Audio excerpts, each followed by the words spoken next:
So I'm seriously channeling my inner Sabrina Spellman right now. Hi, welcome back to my channel. Today is an episode of Wicked Wednesday, Haunted Hometown. And before I get into it, I do want to apologize. I always apologize to you guys because I feel like you guys are my serious people. There's a group of you who are here strictly for the Wicked Wednesdays. So these videos are for you and for the new people who want to watch these as well.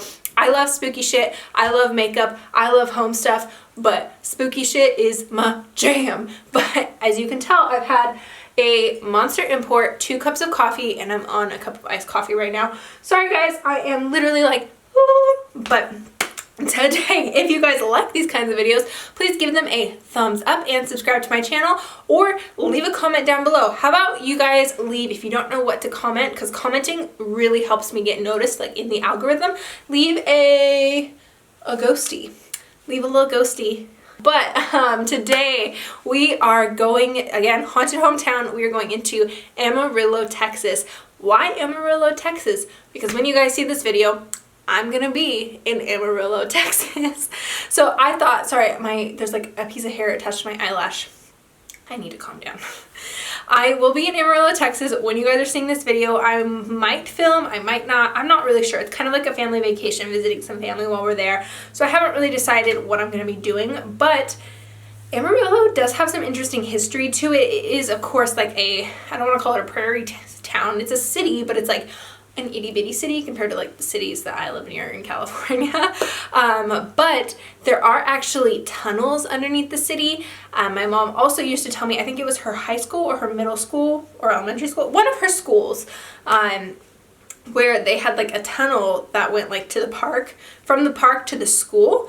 And like my mom used to tell me about that. I want to see it. I don't know. I doubt it's still open because that's a safety issue and like kids could leave the school or people could get into the school that shouldn't be. But I think that's really interesting. Kind of weird that there's just tunnels underneath this city. It's not like there's like a bunch of hills or anything. It's like very flat. Like when you're out there, the sun doesn't set till like 10 o'clock at night because it's so flat. But without further ado, I'm going to go ahead and get into the scary stories of Amarillo, Texas. And if you guys have any, leave them down below. There should be 2 parts to this video. So next week, you guys are going to be getting part 2. And this one is submitted by Michael. And it was, when I was about 7 years old, my family lived in this house on Roche Street in Amarillo, near Pleasant Valley Elementary School. One night, as my brother and I were eating corn dogs for dinner, I got this feeling of someone watching me. I turned around and saw a man standing outside the window. He looked to be transparent, bold, and shirtless. He was wearing jeans and seemed to have telephone wires running in and out through his body. But when I would look outside, no one was there. There have also been times where I'd feel someone's arm along my leg. As I lay down, my entire bed would start trembling. I heard voices whispering in my ear, and objects would be moving or disappearing throughout the house. The craziest part is that I remember this huge lump in the backyard and how I would think it looked like the size and shape of a coffin for a grown man. I've never heard of ghosts looking like they have electrical wires coming out of them.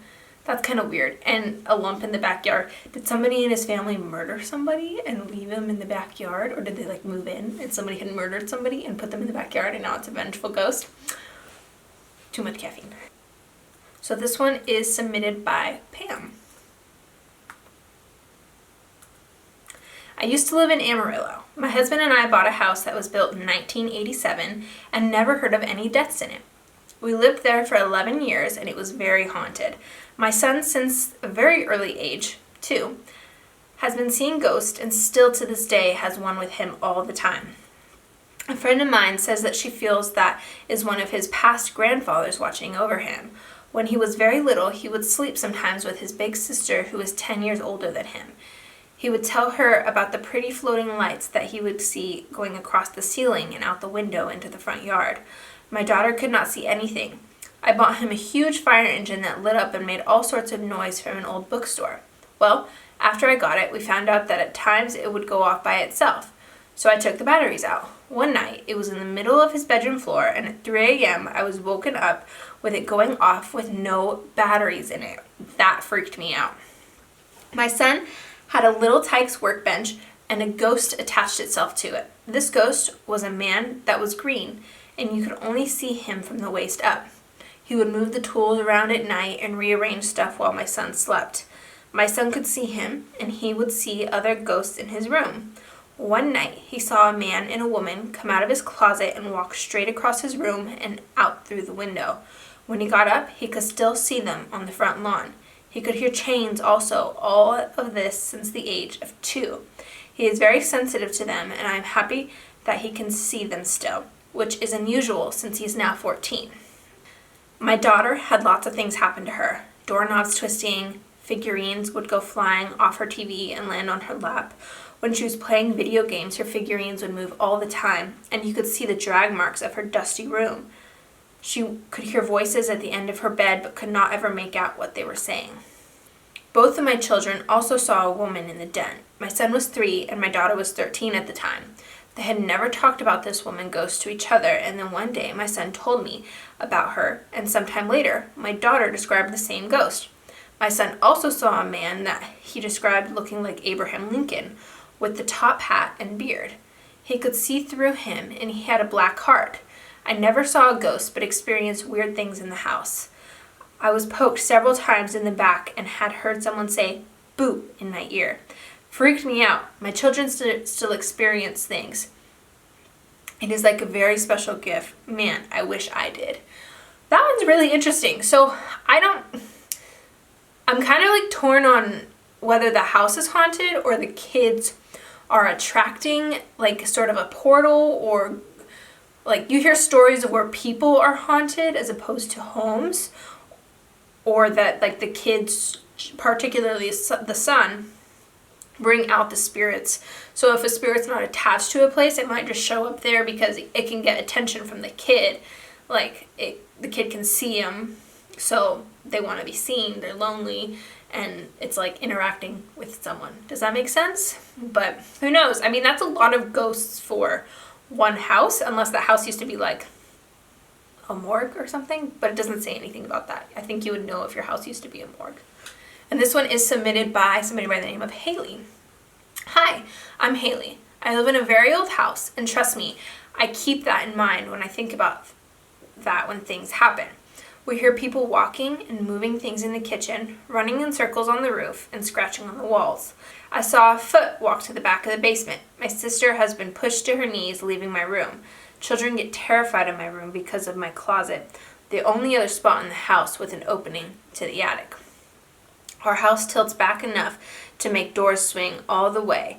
Well, my bedroom door is perpendicular to and shuts the opposite way of the tilt and will close itself. You constantly feel like you're being watched.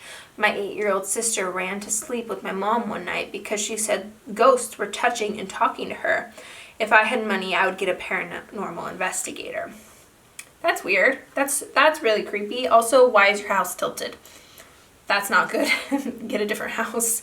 But somebody did comment on here. Actually, there's 2 different comments from Paranormal Investigator teams saying that they would be willing to investigate her house. They're in the area and that they don't charge. And one says a good paranormal investigative team won't charge you. So keep that in mind. If you are looking, there might be some that don't charge. But honestly, I would understand if they did because it's taking their time and they're investigating. But a lot of times they're just putting stuff on YouTube and just like talking to you about their findings. But yeah. So this next one is from Tyra. When I was about 8 and was in the 3rd grade, my family and I moved into a house that's about 80 years old.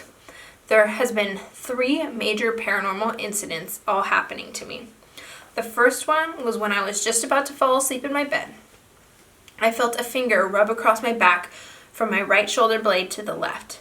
I was so scared I didn't move. Eventually, I fell asleep. Another time, I was in my room and asleep. I had a dream where me and my friend were sitting on the floor, and she looked up and said, "That doesn't look right." As soon as I turned around and everything went black. After a couple of seconds, I felt and heard someone take a breath and blow in my left ear. Then I experienced sleep paralysis. I was so scared I never slept in that room again. The last experience was once I was sitting on the couch from upstairs and I heard my mom call my name from upstairs. So I yelled back, "Yeah?" Back, and there wasn't a response. It turns out my mom was outside and never called my name. So that's interesting, and I like that she narrows it down to 3 incidents as opposed to a door closed. I mean, that's that's the most like generic, like could be wind, could be if your health is tilted like that other girl. But that sleep paralysis thing, I know how scary sleep paralysis is. If you've ever experienced it, it's not something that I would wish upon anyone. Even if you don't see anything or hallucinate anything, it is still scary not to be able to move or like snap out of it, out of sleep, because I've had different kinds of sleep paralysis. So I have had sleep paralysis where I'm just laying there and I just can't wake up. Like I have to sit there for a minute and then I'll be able to wake up. I've also, in our last house we had, which was, in my opinion, super haunted, I did have a sleep paralysis that really scared me. I will say that I was hallucinating because I don't know what it was, but where I saw, or I thought I saw a figure standing over me and like leaning down in front of me. But that's a whole nother, maybe I'll make a story. I deleted the last story time of that because I feel like I just like word vomited. But sleep paralysis is scary. For any time it's happening, it's scary. So I definitely feel for this girl. Okay, so the next one. When I was a little girl, probably 6 or 7, I went to spend the night with my best friend at that time. We were little, so we went to bed around 10. Like always, I woke up probably around 2 or 3 in the morning. I saw a headless woman standing in the doorway looking down at us. Like I said, we were little. I just thought it was her mom because she had dark hair. And since it was dark, you just couldn't see her head. I asked her mom the next morning if that was her, and she said no. I told my dad about it when I got older. He said that when they first moved to our house, he would walk to the transport company for work, like at 2 or 3 in the morning. This was in the 50s and when you didn't have to worry about doing that, depending on when he had to deliver his loads. He said that even though there was no electricity turned on in that house, he would see a light bulb burning almost every night. I never spent the night at her house or anyone else's house until I was a teenager. Then I only spent the night at my sister's house and my best friend's house. That's scary. So like the dad already knew that it was haunted and let her stay anyways. Hi Ted, how are you? It's not dinner time yet. Okay, so this one is submitted by Anonymous. But I guess if you know anything about Amarillo, the first sentence just kind of gives it away. If you're a local, I guess you would know this place. We own a 365-acre farm. On a farm, we have a 145-year-old house, the oldest in Amarillo. It has been passed down from generation to generation. It becomes quite popular around Halloween time. One late night in October, me and my dad were out tending to our livestock when he tapped me on the shoulder and told me to look up that old house. In the top story window, we saw a woman wearing a fancy dress. She noticed us looking at her, so she turned and walked away. The next day, I asked my grandfather if he knew anything about it. He said it was the ghost of one of our relatives who had killed herself after the loss of her son during the Civil War. My grandfather told me to never ever go into the house because he is known to torment those resembling her son by locking them in the house. And somebody asked if they would let anyone come and investigate. That'd be actually really cool to investigate. Okay, so someone commented, and I might have to look this up and see. But somebody said, that's crazy. Wonder what year this tale was written. Considering Amarillo was founded in 1887, to have a house that's 145 years old would mean this article was written in the year 2032. I must be confused. I mean, it could be real. It could be fake. It could have been, I guess, the Civil War. I don't know. Maybe they lived there before this, like, Amarillo was founded. I don't know. So this next one is submitted by Crystal and Levi. Or Levy, I'm not sure. One day, me and my husband were walking around the old abandoned BSA hospice hospital, and as I looked up, there was a man watching us. I couldn't see his face. When he saw that I saw him, he walked away real quick. My heart pounded. He was in one of the rooms just staring down at us. And also, another time, we were walking around over there and we saw another man in a wheelchair. Looked like he came out of the hospital.